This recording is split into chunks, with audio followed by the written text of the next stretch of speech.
Good morning students. Hindi व्याकरण की कक्षा में आज हम क्रिया पढ़ेंगे। क्रिया जैसा कि नाम से ही स्पष्ट है, क्रिया का मतलब होता है किसी काम को करना। आप देखिए, आपके पाठ के प्रारंभ में ही 4 चित्र दिए हुए हैं। पहले चित्र में एक लड़की भोजन कर रही है, दूसरे में पुस्तक को पढ़ा जा रहा है, एक लड़की पुस्तक पढ़ रही है, तीसरे में टोकरी में सेब है और चौथे चित्र में तोता डाल पर बैठा है। आइए चित्र के नीचे लिखे हुए वाक्यों को पढ़ते हैं। आकांक्षा भोजन कर रही है, दिव्या पुस्तक पढ़ रही है, टोकरी में सेब हैं और तोता डाल पर बैठा है। अब ऊपर के 2 वाक्य आकांक्षा और दिव्या दोनों किसी काम को कर रही हैं। आकांक्षा क्या कर रही है? भोजन कर रही है। और दिव्या क्या कर रही है? पुस्तक को पढ़ रही है। 2 चित्र जो और नीचे दिए हुए हैं, उन चित्रों में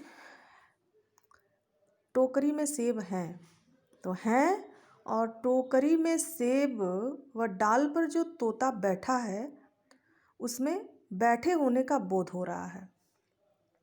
अतः परिभाषा यह होगी क्रिया की कि जिन शब्दों से किसी कार्य का करना या होना पाया जाए उन्हें क्रिया कहते हैं। जैसे प्रियंका पुस्तक पढ़ रही है, राहुल कैरम बोर्ड खेल रहा है, डॉल पर मैना बैठी है, ये 2 सेब हैं। अब देखिए धातु क्या होता है। बच्चों, निम्न वाक्यों को ध्यान से पढ़िए। क ख ग, क ख ग नहीं दिया है, घ दे दिया है और अंगा है। 4 ही वाक्य हैं। पहले वाक्य में लिखा है तू हंस, दूसरे में लिखा है वह हंसता है, तीसरे में है तुम हंसो और चौथे में है तुम हंसे। इन वाक्यों में हंस शब्द सभी में आया है, यही धातु है। धातु ही क्रिया का मूल अंश है। इसी में ना, ते, ने, ता आदि शब्दांश लगाकर इसके अनेक रूपों की रचना की जाती है। देखिए इधर हंसता, हंस में ता लग गया है, इसमें देखिए हंसो हो गया है, इसमें हंसे हो गया है, इसमें ना भी लग जाता है तो हंसना हो जाता है। यानी कि क्रिया का जो मूल रूप होता है उसी को हम धातु कहते हैं। 2 चीज़ें निश्चित रूप से याद कर लीजिएगा। पहली बात, क्रिया की परिभाषा, जिन शब्दों से किसी कार्य का करना या होना पाया जाए उन्हें क्रिया कहते हैं।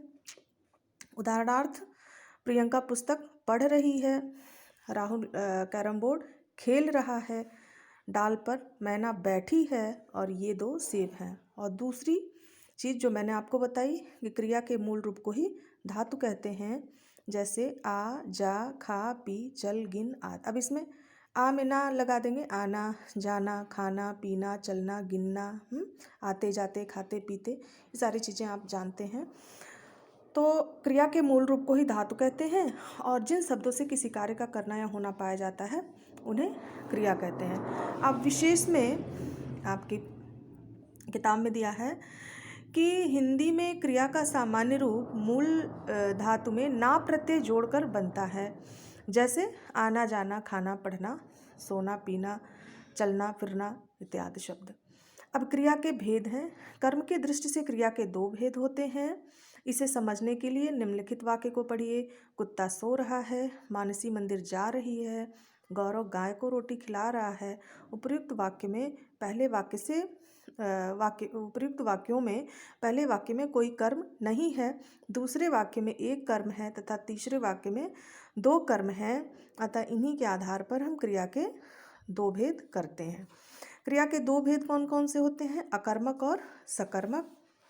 अब देखिए, अकर्मक क्रिया किसे कहते हैं? अकर्मक क्रिया वह क्रिया कहलाती है जिस क्रिया के व्यापार का फल कर्ता में ही रहे तथा कर्म की अपेक्षा न हो, उसे अकर्मक क्रिया कहते हैं। जैसे काजल गाती है, आम मीठा था, वे रोते हैं। जिस क्रिया के व्यापार का फल कर्ता में ही रहे तथा कर्म की अपेक्षा न हो। प्रिया नहाती है, ऋतिक दौड़ रहा है।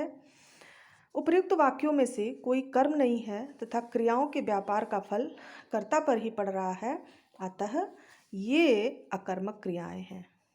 धन्यवाद। आज बस इतना ही। अगली वीडियो में अकर्मक क्रिया की पहचान और सकर्मक क्रिया क्या है इत्यादि पढ़ेंगे। धन्यवाद।